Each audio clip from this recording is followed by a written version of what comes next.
Hello दोस्तों, स्वागत है आपका आपके अपने यूट्यूब चैनल 3 पॉइंट क्लासेस में।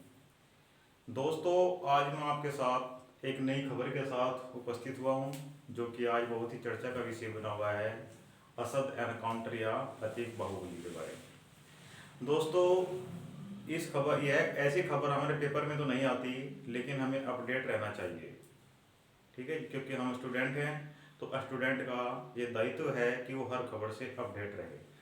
तो मैं आज आपको असद एनकाउंटर और अतीक अहमद बाहुबली के विषय में आज आपको मैं बताने का प्रयास करूँगा। दोस्तों, इसकी जो शुरुआत होती है वो होती है प्रयागराज से। प्रयागराज में एक व्यक्ति था जिसका नाम था फिरोज अहमद। फिरोज अहमद एक घोड़ा बुग्गी चालक था, जो अपने घोड़ा बुग्गी में सवारियों को बिठाकर एक स्थान से दूसरे स्थान पर ले जाने का कार्य करता था। इसके यहाँ पे एक बेटे का जन्म होता है जिसका नाम था अतीक अहमद, और एक दूसरा बेटा था जिसका नाम था अशरफ अहमद।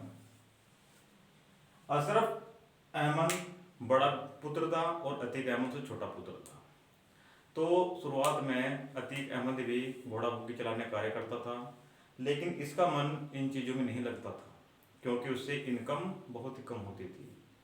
तो 17 साल की उम्र में अतीक अहमद ने पहली बार एक मर्डर किया, और इस मर्डर में साथ देने का जो कार्य किया, वहाँ का जो लोकल एक गुंडा था जिसका नाम था चांद बाबा। चांद बाबा ने इसका साथ दिया, और चांद बाबा और अतीक अहमद दोनों मिलकर प्रयागराज के क्षेत्र में गुंडागर्दी को अंजाम देने लगे। उसके बाद जब अतीक अहमद के पास पैसे आने शुरू हो गए, तो अब वह राजनीति में कूदना चाहता था, और इसी बारे में सन 1889 ईस्वी में उसने विधानसभा की जो तैयारी है वो शुरू कर दी, और यह बात चांद बाबा को बताई। चांद बाबा को यह बात अच्छी नहीं लगी, और उसमें इसी बात को लेकर के अतीक अहमद और चांद बाबा के बीच में कहासुनी हो गई, और कहासुनी इतनी बढ़ गई कि क्षेत्र पड़ता है रोशनबाग, और रोशनबाग में आपस में गोलाबारी हुई, जिसमें चांद बाबा की मृत्यु हो गई। चांद बाबा की मृत्यु के बाद अब Atiq Ahmed full flash don बन चुका था, और अब उसका भाई 1992 ईस्वी में अशरफ अहमद ने लगभग 2.5 मिनट में लगभग 250 राउंड फायर करके क्षेत्र में सनसनी फैला दी।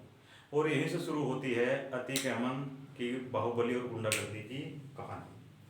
1995 में एक कहानी है। 1995 ईस्वी में बाहुबली का काफिला जा रहा था। उस काफिले को एक अशोक साहू नाम के व्यक्ति ने क्रॉस कर दिया, यानी कि उसे ओवरटेक कर दिया। ये बात अतीक अहमद को अच्छी नहीं लगी। उसने अशोक साहू को रोका और पूछा कि तुमने हमारे काफिले को ओवरटेक क्यों किया। उसने बताया कि मुझे कुछ आवश्यक कार्य है, इसलिए मैंने आपके काफिले को ओवरटेक किया। इसी बात को लेकर अशोक साहू की पहले मारपीट की गई, और फिर उसे गोलियों से भून दिया गया, जिससे पूरे क्षेत्र में सनसनी फैल गई। उसके बाद अब यह सिलसिला शुरू हो चुका था, हत्याओं का, लूट का, मारपीट का, अपहरण का। इसी क्रम में 2002 में एक नसर नाम की एक महिला थी, जो कि एक पार्षद भी थी, उसको भी गोलियों से भून दिया था उन्होंने। और एक 2003 में एक अशरफ नाम का बीजेपी नेता था, बीजेपी नेता अशरफ ने इनके खिलाफ आवाज़ उठाई, उसे भी इन्होंने गोली से भून दिया। फिर एक इसमें टर्निंग पॉइंट आता है, क्योंकि एक इलाहाबाद पश्चिम में एक विधानसभा की सीट पड़ती है। उस सीट से इनका विचार था कि इनका जो बड़ा भाई है अशरफ को वहाँ से चुनाव लड़ाया जाए, यानी कि वहाँ से उसे विधायक बनाया जाए। लेकिन इन्हीं का एक व्यक्ति था जिसका नाम था राजू पाल, जो कि बीएसपी के सिंबल से चुनाव लड़ रहा था, जो इलाहाबाद पश्चिम से जीत जाता है। ये बात अतीक अहमद और इसके भाई अशरफ को नागवार गुजरी। उन्होंने 25 जनवरी 2005 को हॉस्पिटल से घर जाते हुए राजूपाल का पीछा किया, और पीछा करने पर उसके 44 गाड़ी में लगातार गोलियां बरसानी शुरू कर दी।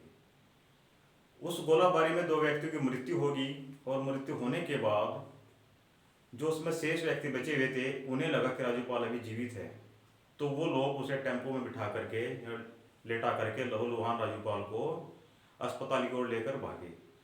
तभी अतीक अहमद के जो गुंडे थे, उन्हें पता लगा कि शायद अभी राजूपाल जीवित है, तो उन्होंने उसका पीछा किया और पीछा करने पर टेम्पो रुकवाकर वहीं पर उसको 19 गोलियां मारी। उसके बाद 25 अक्टूबर 2015 को आबिद प्रधान का एक सहयोगी था जिसका नाम था अलकमा, उसको भी इन लोगों ने गोलियों से भून दिया था। 25 अगस्त 2015 को एक व्यापारी था जिसका नाम था सुशील गुरनामी। सुशील गुरनामी अपने प्लॉट पर निर्माण का कार्य कर रहा था, तभी वहां पर 30-40 व्यक्ति आ जाते हैं और वो सुशील गुरनामी को पकड़कर एक होटल में लेकर जाते हैं, जहां उसका सामना अतीक अहमद से होता है। अतीक अहमद उनसे कहता है कि वह प्लाट अब तक तो तुम्हारा था, लेकिन वह प्लाट अब हमारा हो चुका है, अब उसकी तरफ ताका झांकी मत करना। चाहो तो फिलहाल उत्तर प्रदेश के सीएम अखिलेश यादव जी हैं, चाहे तो उनसे मेरी शिकायत भी कर सकते हो। ऐसा हुआ भी। जो सुशील गुरनामी था वो बड़े बड़े अधिकारियों के पास गया और अधिकारियों के पास जाने के बाद उसे कुछ राहत मिली, लेकिन वह प्लाट आज भी न्यायालय में विचाराधीन है। उसके बाद 25 दिसंबर 2018 को एक व्यापारी होता है लखनऊ का, मोहित जायसवाल। मोहित जायसवाल को अपहरण कर लिया जाता है और अपहरण करने के बाद देवरिया जेल में उसे लेकर पहुंच जाते हैं।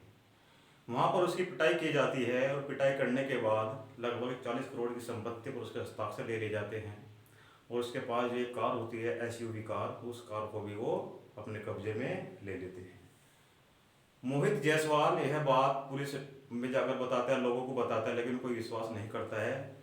विश्वास तब होता है जब उसकी पिटाई की वीडियो लगभग 40 सेकंड की वायरल हो जाती है, तो इन लोगों को अतीक की गुंडागर्दी का पता लगता है।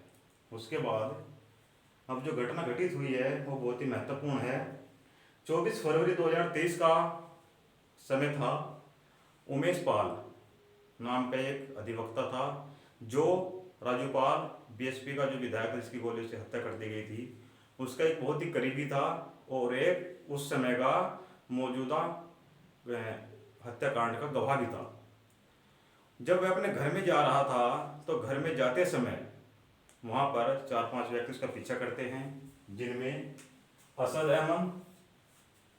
अहमद, गुड्डू मुस्लिम, गुलाम, अरमान, साबिर, सारिक उर्फ पिंटू।